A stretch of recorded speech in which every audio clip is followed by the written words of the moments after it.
haven't always been involved in entrepreneurship like some of the people out there. You know, I kind of, have an appreciation for people who started out entrepreneurship from the time they were shorties. And, kudos to you guys out there who've been doing this shit since you were kids. However, I was an employee for the last 28 years of my life. Never had really thought about entrepreneurship up until I was introduced to it probably about 3-4 years ago. And what happened was, well, in my career of working in this, working for the local utility company here in Northern Illinois, I was making great bread, making really, really good money.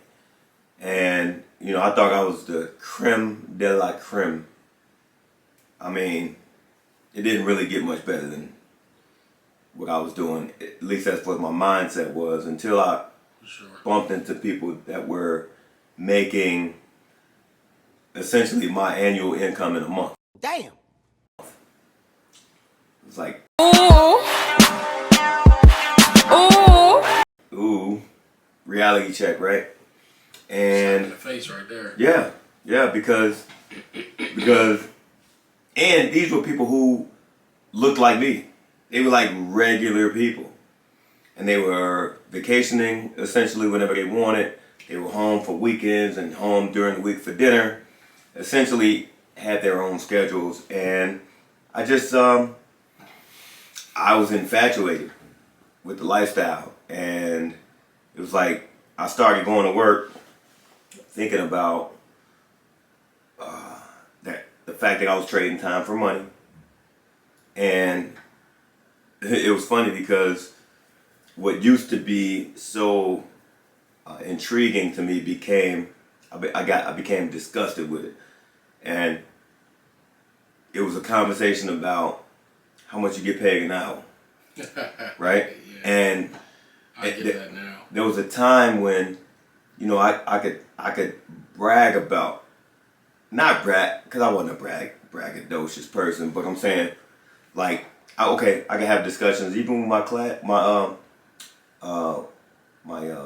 co-workers about, man, I get paid X amount of dollars an hour, right? And we would really feel good about that, right? Well, after mingling with people who are in business, it was kind of like that per hour thing started grinding my gears, as the old folks would say.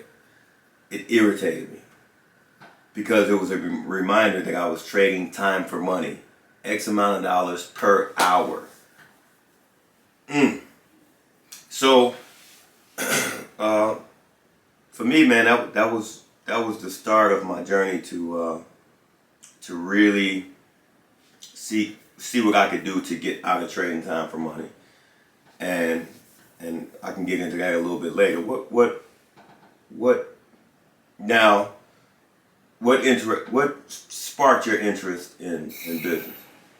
I would say probably first. I think my brother Ashton started Green Book back when he was in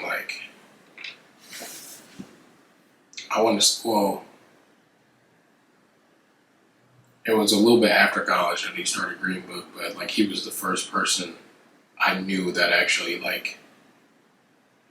bet on himself and fully pursued entrepreneurship. Mm-hmm. Still while working some crazy end jobs, whereas he was still he was working part-time but still making over $200,000. Mm-hmm. Yeah. Mm-hmm. Type shit. So I kind of was just okay. And seeing that, I kind of just was all right, I gotta see what I could do to make my own lane. So I just kind of, I think it was 2015. I I think I found out about wholesaling from a guy in Philadelphia. Mm-hmm. I saw an interview on the Breakfast Club, and I can't remember the guy's name, but like that was the first time like I had gotten introduced to it, and from there I just kind of like I have been working on slowly like getting my own business together, because I want to say 2012 through like 2014 I was probably making less than $10,000 a year.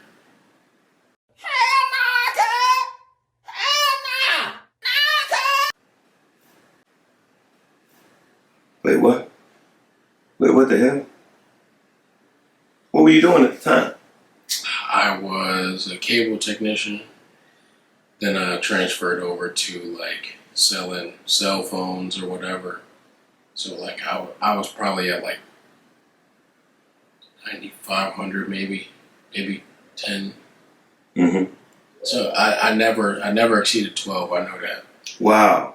So less than $1,000 a month. oh yeah, like I was struggling to pay a $500 rent. I didn't know this. Yeah. Oh wow. Okay. When I got my, and we talked about this off camera, but when I got my Nissan Sentra, my APR rate on that bad boy was 27.99% or something like that. So 28% on a $11,000 car. Wow. So, and that was like my first car. So I had like, my credit score was like a 596 or something like that. And they took my lowest score because like my highest score was like a 630 back then. Mm-hmm. But they took my lowest score, which was my Equifax score, which was a 595 or 596, and they based it off of that. So I kind of, back then, obviously, like I still had 3 kids back then, so being on government assistance and all of that good stuff. So like kind of being in that realm of like a real financial struggle, because like before I came to Missouri, like, I was homeless for a minute, and I had to send my wife to go live with her mom until I found a place to stay. Mm-hmm. So, and I wound up finding a place to stay with one of my cousins down in the city. And then once I found that I could split the rent with him, right before I moved to Missouri, I was working at Joe Osco, making $95 a week. Mm. Yeah. So I had to make $95 stretch for 2 kids. And I still had to buy diapers and all of that good stuff. Formula. Yeah. Wow. You know what, man? And you know what's crazy about that is that during that time while things are going on, you don't really understand how that's growing you. You know what I mean? Because it's not necessarily the destination that grows you. It's the journey. Yeah. That grows you. And so yeah, when I hear stories about that, bro, it reminds me of my rough patch that I hit I was broke as hell at some point, in life, and where my check used to only last me half a week, and I wasn't getting paid for another week and a half. You know what I mean? Yeah. And but that situation taught me a lot as far as like money management and all that. So so that being said, you know what? We both know that, jumping into business isn't all about the money necessarily, but it's about the freedom. Yeah. Right? And we've talked about how we all have to make a choice. You want freedom or you want security, because you can't have both. And a job offers security. I mean, I was very secure with the job I had, but what I found more attractive than security was freedom. And so I do understand what comes with that, because freedom ain't free, right? And it's like, okay, well, you want to be free, but what that may mean is that you have, you may have a $0 a month revenue up to $100,000 a month revenue coming in, but that's the risk you take as being an entrepreneur. And I knew that. I knew the risks. But definitely, so when you're counting up, when you're doing something that's risky, you have to ask yourself, is the reward worth the risk, right? And I certainly feel like in entrepreneurship, the reward is definitely worth the risk, but it's not for everybody. It's certainly not for the faint of heart, if you will. And because there could be some very trying times that come with this shit.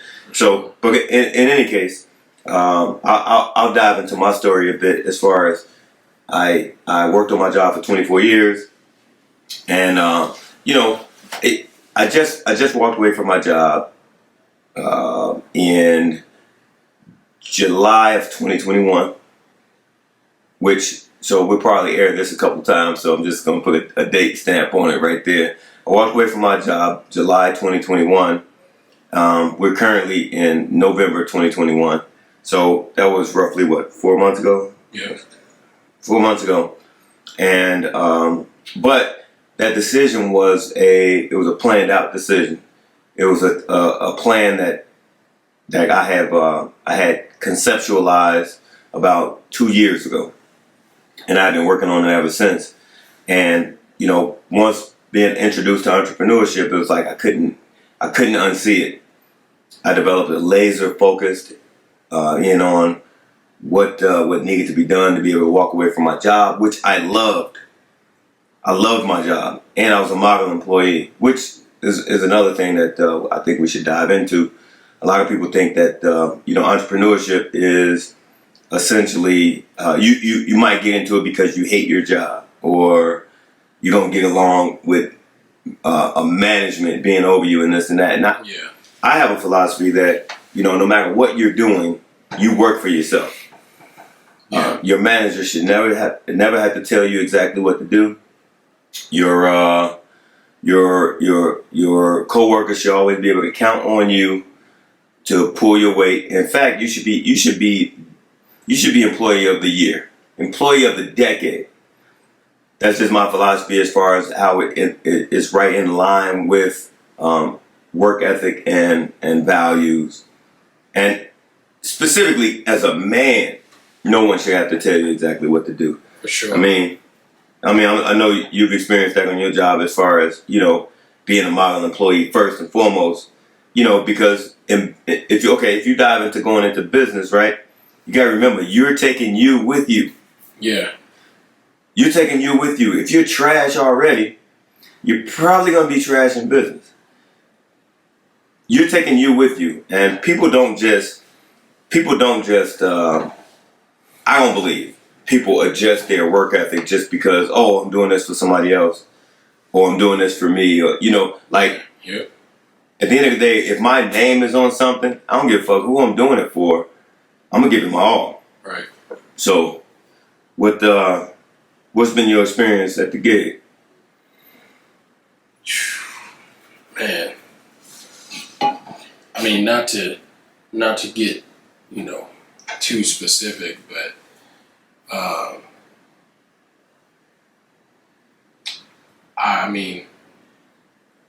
like how you developed your 2-year plan and you knew you were going to leave. I got a 3-year plan, where I'll be there a total of 5 years. It'll be 5 years and some change. And I kind of decided that after really, I think after like 2019, when I really, like after I got my LLC established, where we actually had, business bank account, where I kind of just was like, okay, like I don't want to do, like, don't get me wrong, I love my job, but I don't love it enough to give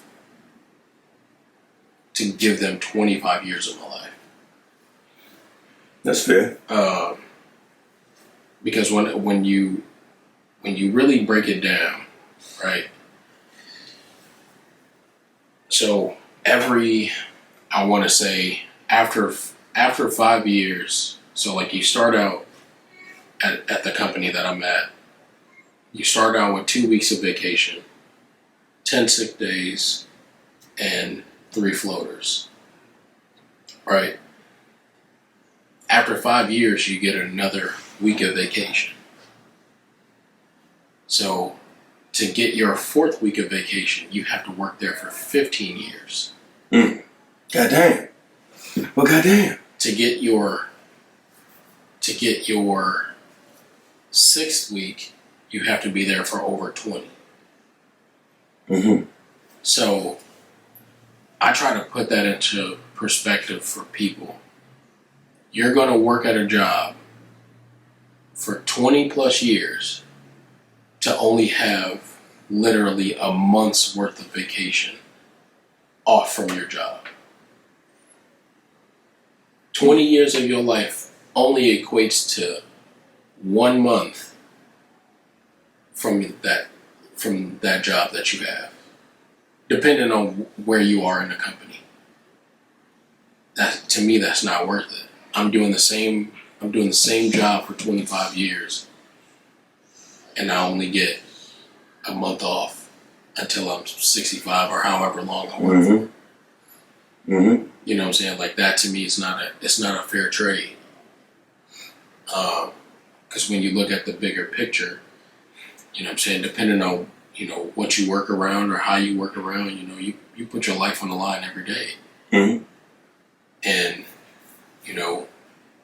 when you're gone, that company still is going to be in rotation. So it's like, I would rather my own shit be in rotation when I'm gone versus me building somebody else's dream. I'm not saying that everybody needs to go out and, be an entrepreneur, but I feel like if you really don't, I'm a firm believer, and if you don't like what you do, then change what you do. I don't care what it is. You just gotta keep grinding until you find something that you actually love to do, where it doesn't feel like a job. And I've had a lot of jobs. I went from making, less than $10,000 a year to making $28,000 a year, and then I went from making $28,000 a year to over $100,000 a year in a 4-month period. Oh wow! Yeah. How you do that? I want to sign up. So it was like, to have that big of a wage gap and a tax bracket jump to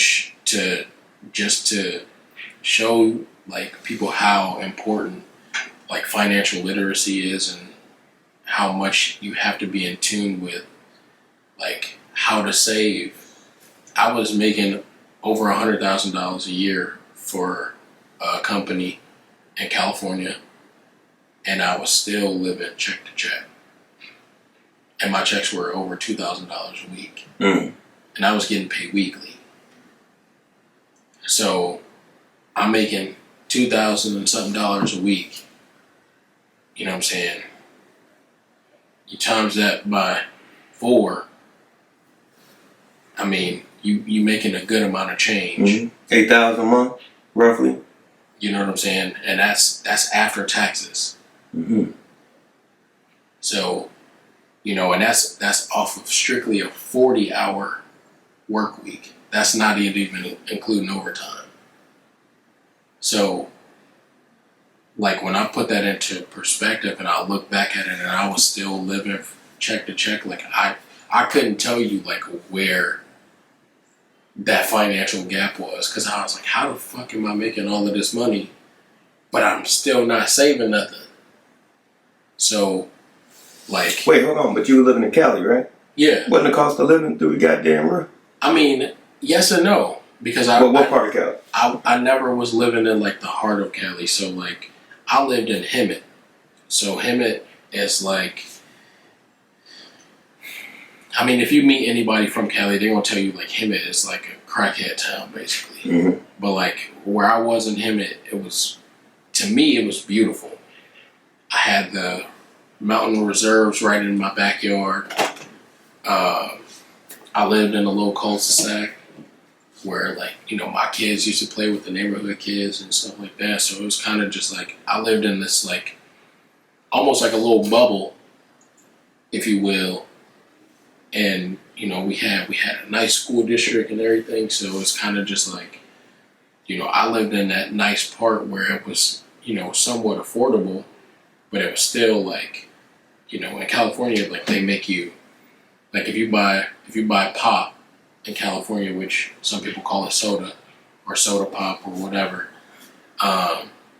if you buy, let's just say you buy a 12 case, or you know what I'm saying, like a case of pop, it'll be, let's just say if it's $4.58, it's 10 cents per can on top of that $4.58. Mm.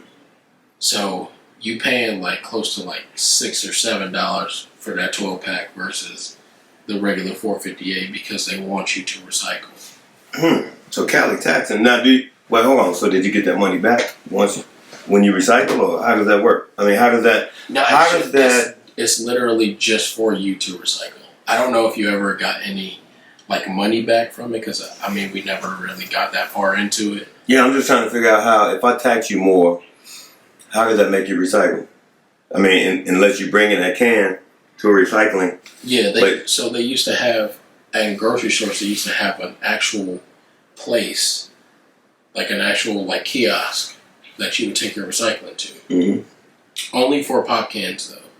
It wasn't for like regular recyclables that you could throw into like your garbage can or whatever. But like for pop cans and stuff, you would actually take it down to those little kiosks and you can do it that way. But like that and grocery bags, so like you would have to carry your own bags into the store, mm-hmm. or they would charge you 10 to 25 cents per bag. Mm-hmm. So it's basically in their way of reducing the amount of plastic that is being used, because all that plastic, you know, with Cali being so close to the ocean, you know, all that plastic just goes into the ocean. So they're trying to, you know, basically, you know, shrink that amount of plastic that, you know, they use. Mm-hmm. Mm-hmm. But, so being out in Cali, did you, is that where you started your entrepreneurship journey, or, I mean, or is it? It definitely started before then, but I really didn't take it seriously until after I came back to Missouri. Mm-hmm. So I basically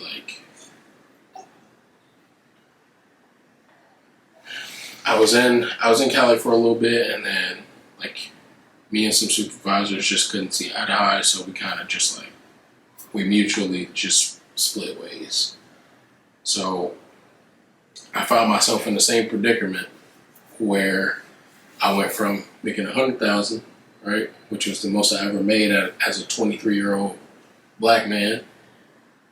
I went from making $100,000 back to making $28,000 a year.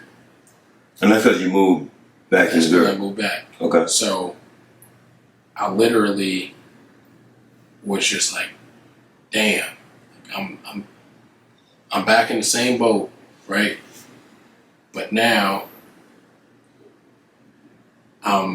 I felt like I was struggling even more because I had a certain lifestyle that I was living in Cali, and now that I can't keep up with that lifestyle, it's like, damn, what am I supposed to do? Mm-hmm. So it was like I went back to my old company for 4 months and then got the job that I have now. And I went, you know what I'm saying, I went from making, you know, $28,000 a year to making close to what I make now, or close to what I make in Cali, or what I was making in Cali. So it's like, it took because I was in Cali for 2 years, and then it took me 4 months, or no, it took me a year and a half to get back to where I was. Mm-hmm. So now that I'm actually like making money through my business and like actually making like decent money where like my one check takes care of all of my bills monthly, like I'm chilling. Mm-hmm. Well, I know you're not chilling, totally. No, but you're better. Yeah, you feel better. You don't feel. I'm in a position. Right, I'm in a position now where if I spent $2,400, I wouldn't miss it. Mm-hmm. Like it wouldn't bother me like it would 2 years ago. You know what I'm saying? Mm-hmm. But to that point, it reminds me of how in business you have to identify your North Star, right? And I talked about this with other people as far as like, okay, the whole concept of the North Star is what people who were on explorations, who were exploring new territory, what have you, or even just to be guided, they would use the North Star to guide them, right? Yeah. And so in business, it's like what guides you, right? But here's the funny part about the North Star is you never reach it. It's always moving, right? So essentially, our North Star are our goals, and our goals is what lead us, but we never reach them because our goals should always be ongoing, right? And so that's the thing about, when you say you're chilling, I know what you meant, but I want the people to be misunderstand. When I say I'm chilling, I mean like I don't have the same. You know what I'm saying? Like my worries are different now than they were back then. Mm. You know what I'm saying? Like I can have a $2,400 bill and not blink twice. You keep talking about this $2,400 bill. You want to tell motherfucker? Come on, hey, come man, on. you know what? Because it just happened. It just happened. I'm gonna just let it out there. So I bought my wife a 2020 Expedition, and yesterday that motherfucker needed work on it, and that bill when I saw it, it was $2,412 for all the work that needed to be done to it, and I just looked. I fainted a little bit. I'm standing right there. I ain't gonna hold you. But I was like, 2 years ago, like I would have told him, like, man, I can't afford any of this. Mm-hmm. And I just would have been like, yo, just do the oil change. I'll figure it out later. But I was able to just, you know what I'm saying? I was able to just take care of it. Take care of it. And I didn't even blink twice about it. I just like, called her. I was like, yeah, we paid for it or whatever. Everything needs to be done, so we ain't got to worry about it. And that's it. Mm-hmm. And and here's the beauty about entrepreneurship, right? You don't necessarily have to say, hey man, I just work X amount of hours and I can get that money back. No, with entrepreneurship, you can say, man, I'm gonna grind it out. And instead of replacing that $2,400, I'm gonna go and get $24,000. Exactly. You know what I'm saying? Yep. And that's the beauty of like being in control. Well, it's like a gift and a curse, where you're rewarded on your effort, right? So if you put in great effort, essentially you're expecting great reward. If you put in little effort, you get little reward. You can literally grind your way to, $100,000 a month, easy. Not easy, but what I'm saying is, if you put the effort in, if you put that effort in, right? For sure. If you work a job, you can grind all you want. There's only so much you can make. You reach a ceiling. You reach a ceiling, and so that's the part that, because I know, and you and I talk all the time. We're hard workers, and I'm loving the fact that I can be rewarded on my effort, because I don't think there's nobody that can outwork me. I mean, that's just me being, and he probably feels the same way. For sure. Nobody's gonna outwork me, bro. Nah. No. Yeah, one of us gotta pass out or die first. Hey, I'm working. You know what I'm saying? And to speak you know what I'm saying, to speak candidly, my position right now and where I am right now, I'm like, you know what I'm saying, I'm in a different space where I'm like, I feel like even my 80% is better than your 110. Come on. You feel me? So it's like, I can literally sleep, wake up, and still work harder than you. So, bruh, I mean, like, and that's really with anything, because, you know what I'm saying, you do anything long enough, you gonna get better at it. Mm-hmm. You know what I'm saying? That's just a given. But, like, I really feel like I struggled so much in my younger years, and I wasn't willing to fold for nobody. Like, I would have, if you told me, like, hey, this shit ain't gonna work, I'd tell you, like, I bet. I might take the path of the most resistance just to show you, like, the fuck you talking about? It did work. Mm-hmm. You know what I'm saying? And, like, I remember, and I told you this, I remember when I first got my first car. It was a 2011 Nissan Sentra.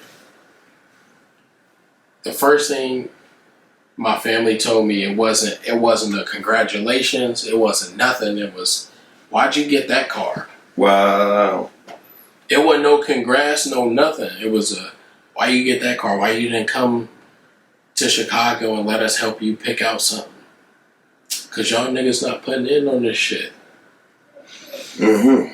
You know what I'm saying? It wasn't, and that goes back to, like, people, like, trying to shit on your parade. Mm-hmm. Right? It wasn't a congratulations, you got your first car. It was a, damn, why you get that piece of shit? Mm-hmm. You know what I'm saying?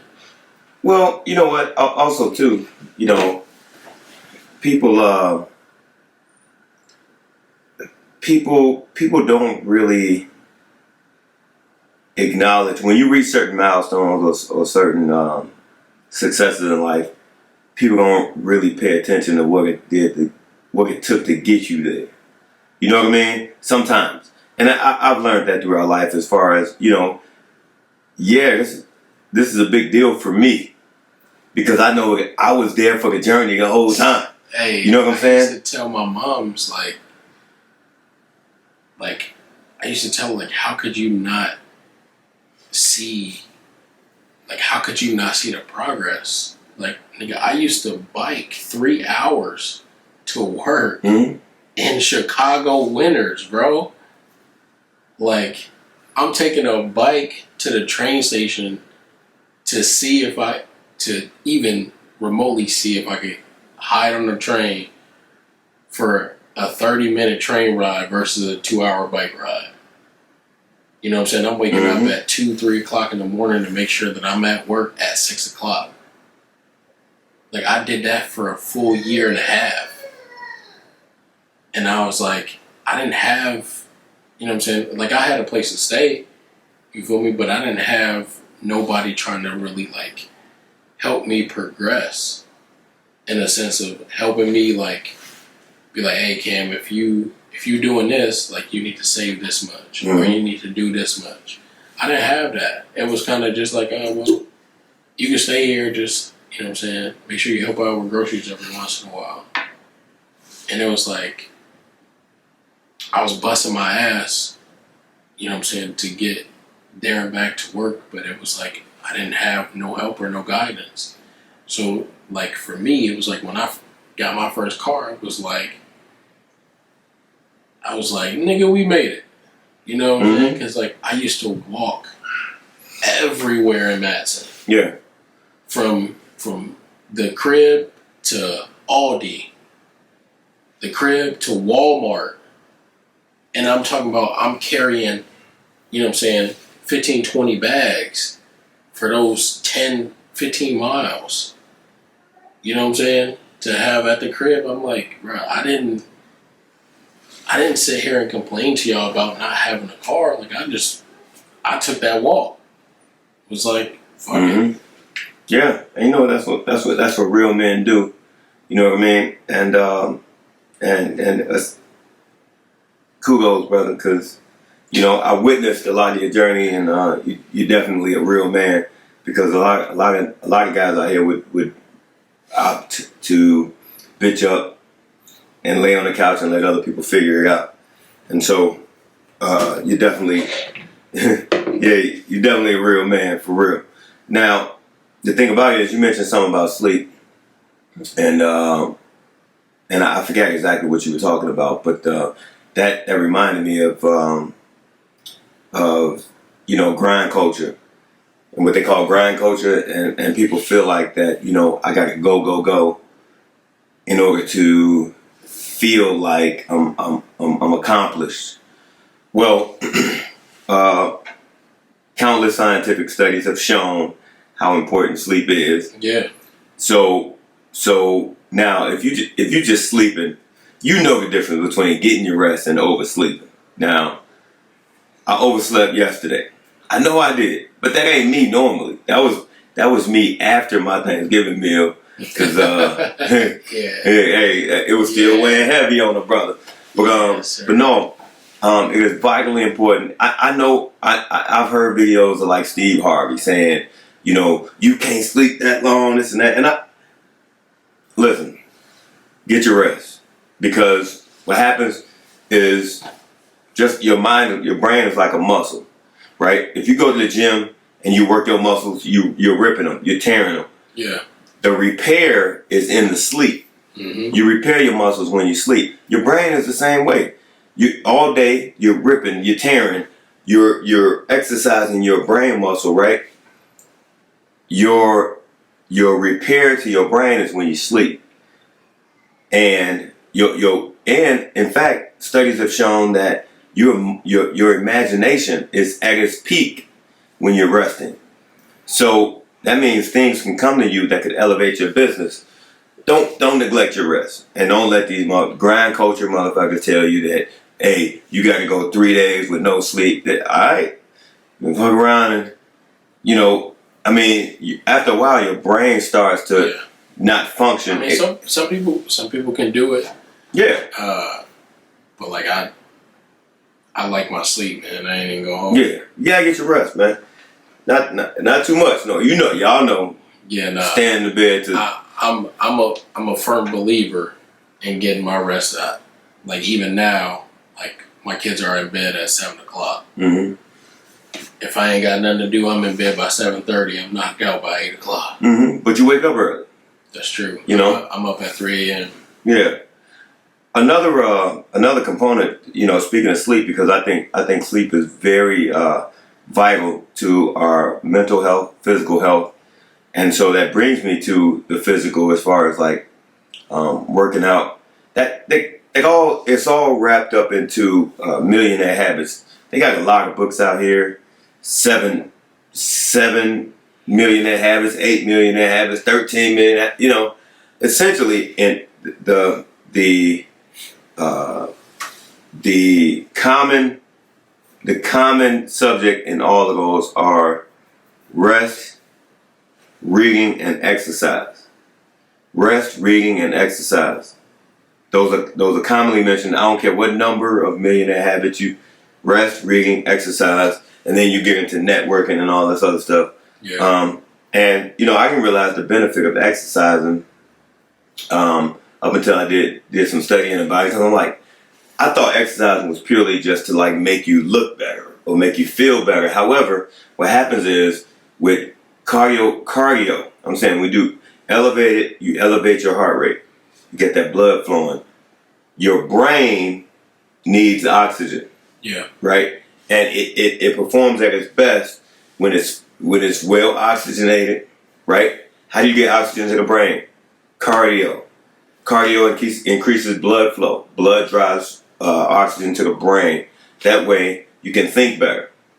You know, you can make better decisions. You can be more creative, and thus allowing you to be more successful in your business. So we cannot neglect the body, the mind, and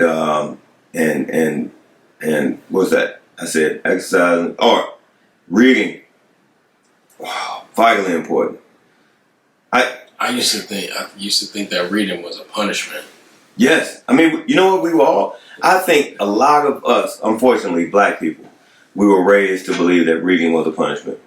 Because that's kind of what happened where you got in trouble. It's like, go in your room and read. Yeah. And so you equate that to a punishment when there's so many different worlds that you could unlock by opening books. You know, I mean, Jada said in one of his rap songs, man, said if you want to hide something from a nigga, put it in a book. Because and that's true. That's true figuratively and metaphorically. I'm saying if I want to hide some money, I can put it in. I know ain't nobody finna touch my book. Right. I'll put it right in them book. Ain't nobody finna touch them book. They gonna flip over everything else. But also too, when it comes to metaphorically, it's like there are so many hidden gems in books that we miss out on because we don't want to read. Now, here's my promotion for reading. I understand that you don't like to read. I'm talking to you that don't like to read. I understand you don't like to read. Yeah, don't be like me, dog. However, I'm reading my first book. Right. This year. But see, I wasn't gonna bust you out. But what I impressed upon him, and I'm impressing upon you out there who don't like to read, I want you to understand the value in it. And here's the thing: if I told you I give you $1,000 for every book you read, you read the hell out of them books because you see the value. Do you not understand that there's so much value in reading the books that can not only translate into money, but it could translate into better relationships. It could translate into better communication with others. It could translate into doing better business. For sure. That which is it far exceeds that $1,000 that I was going to offer you. Yeah. It might even open up a different demographic. Yes, absolutely. Every time I open a book, man, I expect some growth in myself. Every time. Right now, I'm reading this book by Jim Quick called Limitless, and I'm going to be enrolling into the speed reading program because here's the thing about speed reading, right? So if in one book, let's just say there's X amount of information in one book, but it takes me a month to read that book. However, if I speed read, right, and I read that book in a week, think about it. I eliminated 3/4 of the time that it takes me to read that book, which means I can increase my reading by that much more. Which means instead of reading one book a month, now I can read 4 books a month. Think about how far I'll be ahead of a motherfucker who that's true. Who not only not reading at all, or the motherfucker who's still reading 1 book a month because I'm learning how to do stuff quicker. Now, speed reading you have to assume that when you're speed reading, you're retaining what you read. Just looking at words that's not speed reading. I'm saying you're reading it and you're retaining what you read. If I could do, and that's my goal. I really want to be able to read one nice sized book. I'm saying an average sized book. I want to be able to read one average sized book a week. That's my goal. 52 books a year. Yes, sir. I want my library to be crazy. I mean, you see, I'm building already. Yeah. But anyhow, I got a decent one. Yeah, and so, I mean, that's the thing, though. Listen, let's not neglect to exercise our minds, exercise our bodies. Seriously. So, but, and that's all very essential as it pertains to doing business. And I don't know, did we touch on, like, the money piece, like the money management? I think we did that earlier on another video, but... I mean, we can still touch on it. Yeah. It is imperative that we learn money management skills. If you are not aware of financial literacy or even what it is, please find somebody that is aware of what financial literacy is, because a lot of us throw away money because we bought into, or not even bought into it, we were born into this consumerism lifestyle. It's like, the latest, you gotta have the latest shoes, the latest clothes, the latest gadgets. At what expense? At the expense of our betterment for tomorrow. We throw away so much money. Yeah. By looking good. That, and you know what I'm saying, we also have to understand, especially as a culture, to not get things because somebody else either wants you to get them or because somebody else got them. Get them because you want them, not for any other reason. You shouldn't be trying to impress nobody except for you or your spouse. Come on now. And I would dare to say, I want us to be cautious. Focus on purchasing assets whenever possible. Yeah. So I'm gonna break down what I learned. I learned something from Myron Golden, who's a business genius.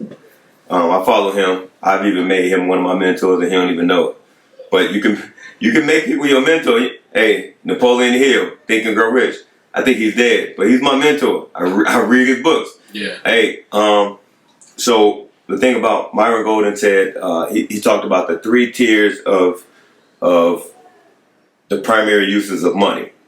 So, and basically the poor, middle class, and wealthy mindset as far as what your primary purpose of money is. Mm-hmm. So poor people's primary purpose of money is to pay bills. That's the poor mindset. Yep. Pay bills. The middle class primary purpose of money is to maintain a lifestyle and credit. Yep. Maintain a lifestyle and credit. That's what most of us do.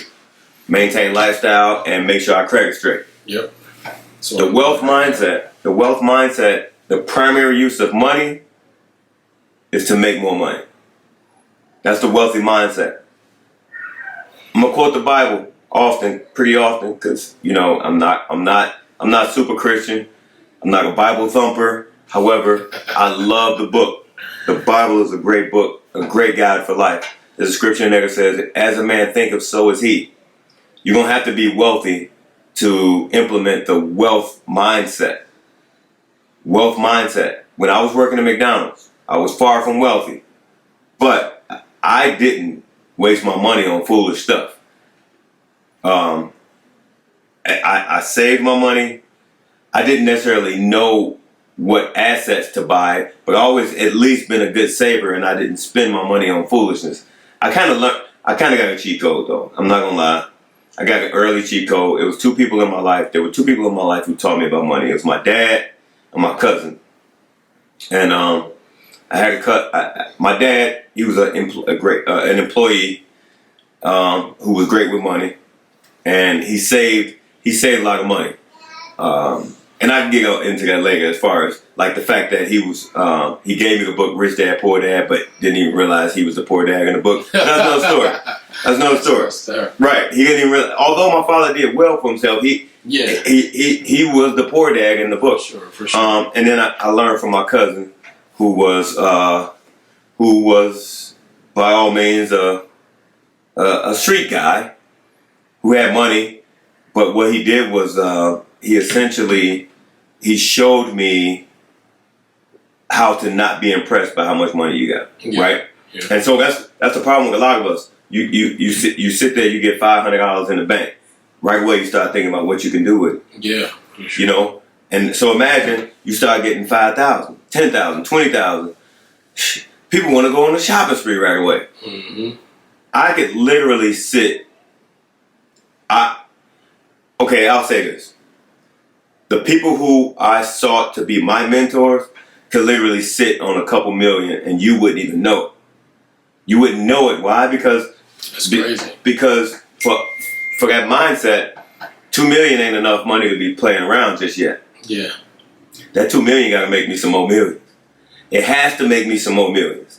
And so essentially what happens is, I'm going to ask you to touch on this for a minute, but essentially what happens is a lot of times people, they see a person pop out with, XYZ assets or even toys later on, and it's like they don't really understand the process. Like, yo, I've been waiting. I haven't been spending my money on foolishness. I waited until my passive income could afford me these toys, right? Yeah. And so people look at it like you just made it overnight. No, I've been holding M's. Yes, sir. Now it's time to enjoy the fruits of my labor. So I mean, now, what do you do as far as like what have you implemented in your life to help you like with money management and things like that? My wife. Mm-hmm. I think like I was never maybe because I was never impressed by money. I never like sought out to like spend it like that. Mm-hmm. But I was also a firm believer. Like I told you guys earlier, like I'm not gonna buy anything that I feel like is gonna impress other people. Mm-hmm. I don't care about none of that shit. I don't care if I gotta drive a hoopty and you know what I'm saying, you driving in a new Lambo, whatever. It's cool with me, but I never sought out to like buy those extra things unless it was like personally for me and that's like what I wanted. Mm-hmm. But I just think like there were things that I was able to like I'm a visual learner, so basically like if I know that this is how much my bills are monthly, right? And my goal is to make what I make bi-weekly for my bills that are monthly. I'm saying, okay, we breaking that second check down, and I'm saying, hey, I'm gonna take 10 to 12%, and we're gonna put that in the savings. The rest of that you can put towards other bills, because my goal by next year is to be able to pay my bills off yearly. Oh. So my light bill, my gas bill, and my phone bill, those 3 bills, I want to be able to pay those off yearly. Mm-hmm. So I don't have to worry about them at all. So, and the way that you would basically do that, you just take your monthly bill statements or whatever, and you see what the average is for that full year, and you just tack on maybe $50 to $100 more than that if you know that it's going to be colder that winter or whatever the case is. But that was like my goal, to do those 3 bills and then like be able to pay either my mortgage or, you know what I'm saying, my rent for the first 6 months of the year. Mm-hmm. And not have to worry about that shit, because those 4 bills are the bills that you have to worry about the most, that come at the most unopportune times. Because you when you pay that gas bill, you're like, fuck, I just paid this and let's do it again. Mm-hmm. You know what I'm saying? So it's like, you know, I've had that happen to me many times where like, I think it was like 2013, I let my gas bill get to like $1,700. God damn it. Good fun? Yeah, my gas bill was like $1,700, and I had to get on like a payment plan, and they were still tacking on more as the year was going on with that gas Mm-hmm. bill. So I was having to pay what I already owed on top of, you know what I'm saying, what they were tacking on. So it was like, damn. Mm-hmm. So I kind of just had to tell, you know, it's like, you know, having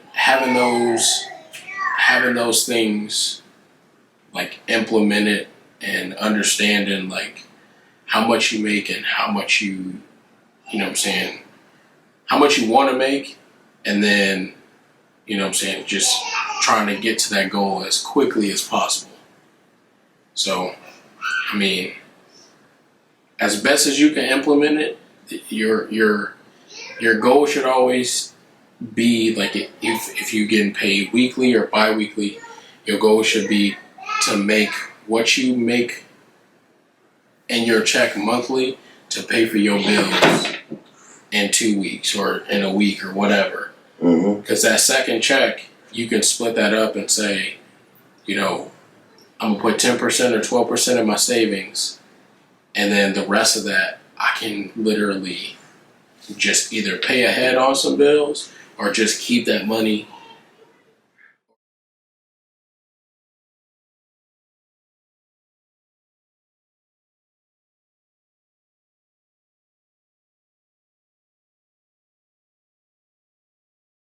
Or just take that whole check and put that bitch in savings. Don't even touch it. Well,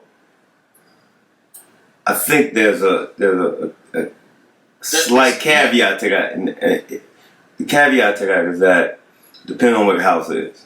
That's true. All right, because here's the thing: you can have a really nice house, and if it's in the hood, your tenants are gonna probably be hood, and I don't give a fuck. I'm not investing in the hood. So anyhow, I'm not, because okay, and that's but my own personal belief. I know, motherfuckers gonna give me flack for that, but I'm not.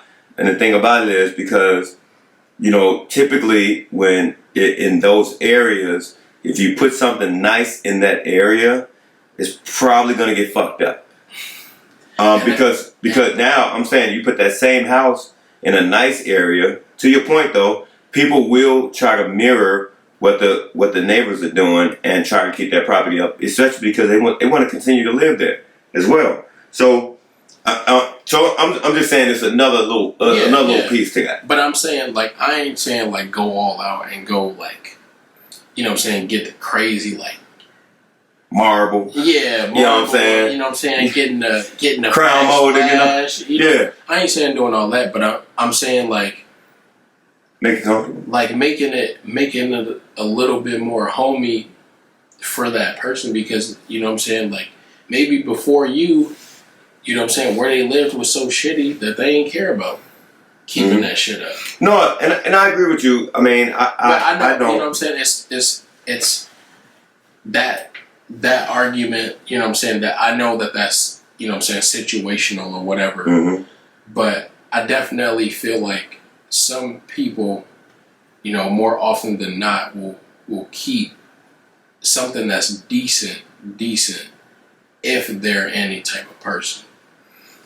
Mm-hmm. Mm-hmm. And maybe that's just, you know what I'm saying, maybe that's just me, you know what I'm saying, putting my faith in people too much, or, you know what I'm saying, making it something that it's not. But I genuinely believe, if you give, you know what I'm saying, if you give people nice things, they'll try their best if they can to keep it nice.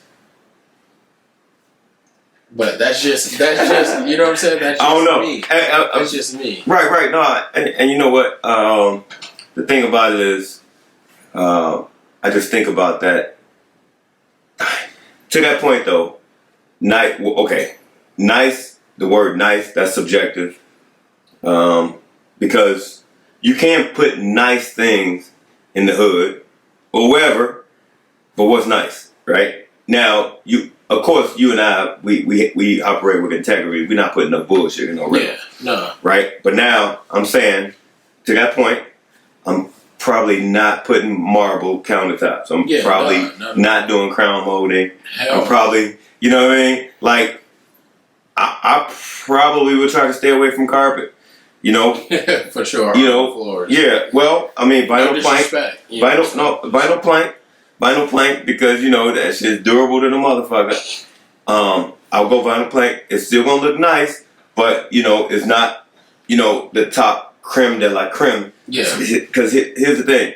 There's also, I do believe that sometimes you can give people nice things and they want to maintain it, right? But there's another population of people that when you give them nice things too cheaply, they haven't earned them, they don't value them. Yeah. And it's I don't give a fuck. This ain't my house. And now they kicking holes in your wall, but you took pride in that motherfucker. So what I'm saying is, I definitely feel yes, you want to do something nice, but you probably don't want to do flip grade. Oh no. Flip grade shit in a rental property. So and I say all that. I say all that to say, for me, I'm more of I want to see I'm more with the investing in the hood type shit, just because I want to see I want to see us as a people grow a little bit better than what we are, because we get in a stagnant stagnant circle where we're doing what we seen our uncles do, or our cousins do, or our brothers do, and it's like, if we know that we can do better, we shouldn't be letting other people hold us back from what we deem is important to us. Mm-hmm. Right? Mm-hmm. So it's like, I understand that sometimes you don't necessarily like have a choice, right? You might grow up and your dad's a drug dealer, and then your brother's a drug dealer, and your cousin's a drug dealer, and then your uncle's a drug dealer, or what have you, right? So it's only right for you to follow in that family trait. Mm-hmm. But not knowing that you having that family trait, that opens the door for you in accounting. You know what I'm saying? Because like, that's all you do is fuck with numbers. You good with that? You good with, you know what I'm saying? You good with essentially anything. Mm-hmm. But just like learning how to sell drugs, that shit takes practice, right? Yeah. Well, and it's the same thing when you want to go legit, become an accountant. You're not gonna get it right away, because you weren't making, you know what I'm saying, 100,000, 200,000 when you first started selling drugs. So it's like, all that shit is gradual. The same amount of effort that you could put into these streets, you could put into some books. So it's like, you do have the choice. It's just, are you willing to take that time and put in that effort to make sure that you don't become another statistic? Mm-hmm. No, and you know what, man? Kudos to you, man. I mean, you will still invest in the hood. I'm just saying. Yeah, I will. I ain't even gonna hold you, just because, you know, I may dislike people, but I firmly believe that no matter where we come from, no matter how harsh our background is, everybody has that little boy or little girl that wants to help. You know what I'm saying? Even when I talk to, I don't know a lot of guys my age that are doing what I'm doing. I don't even know people that are 30 and got 5 kids. Mm-hmm. You know what I'm saying? And having them the way that I have them. So it's like, I don't know too many people that necessarily like do what I do. But I also take that in stride, because I know how far I've come. I wasn't always, you know what I'm saying? I wasn't always a stand-up nigga. I didn't know who I was when I was 18, 19 through 23, 24. You know what I'm saying? So it was kind of just like having those rude awakenings and understanding, like, I've always been a good provider. I've always tried to make sure like my family was good, right? But when it came to like those certain aspects where I felt like I had a choice between either going left or going right, I could have went left a whole bunch of times, but it was like, nah, because I know where right will lead me. I don't know where left gonna lead me. Yeah. You know, so, you know, I know not everybody get a fair shake, but it's definitely up to you to make sure that shake is fair on your end. You know what I'm saying? Because you have the ultimate power to decide whether you are gonna be the shit or you ain't gonna be shit. Mm-hmm. You know what I'm saying? So, I mean, it's completely up to you whether you are gonna sit at home in your mama crib until you 30, or you gonna get your ass up and go find you something to do and not have to, you know what I'm saying, rely on other people for your financial gain, that's totally up to you. Mm-hmm. Oh, hey, respect, brother. No, we we definitely need people with your mindset in this real estate space. All I'm saying is, it's been my experience. Like, I'm straight for now. Hey, and I'm straight for now. I got more faith. I got a little bit more faith in my people, man. Just because, you know, I seen my mom struggle in certain apartments and things of that nature, and I know, you know what I'm saying, I know how my mom is because she got OCD out the Yes, you do. ass. Yes, you do. But she ain't over the top with it. Like, she is over. Well, what I'm saying is, she doesn't try to control other people with it. Yeah. You know what I'm saying? She'll clean it before she'll let you clean it. Right. That's what I'm saying. But like, you know what I'm saying, I think of people in like that light, right? So it's like, I know you don't necessarily, I know it's harder, like, especially like, because you've gone through a lot more shit than me, right? I've been burned before, man. You know what I'm saying? So, like, in the real estate life, like, you've been on both sides already. I haven't been on that side yet. So until I get burned, I'm gonna have faith that, you know what I'm saying, whether you black, white, Asian, I don't give a fuck. If I give you something, I expect you to hold it dear to your heart and don't fuck up my shit. Mm-hmm. Mm-hmm. You know what I'm saying? But like,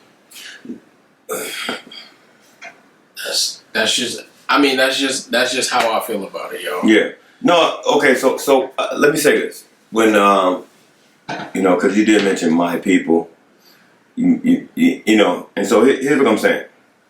I want to really be clear as far as, like, it's not a race thing. No, I know. But I know that it comes more from us than it does anybody else. That's true. You are correct. However, I think it's a poverty mindset. It's a poverty mindset, and I don't give a damn if you look, bro. I've been in Asian communities that are trash. Mm-hmm. Yeah. Okay, and I'm like, what in the entire fuck is going on here? I promise you, because I mean, I've had the blessed opportunity to be able to read meters, electric meters. So I'm in all kinds of neighborhoods at the time, and it was like, I didn't even know Asians lived like this. No.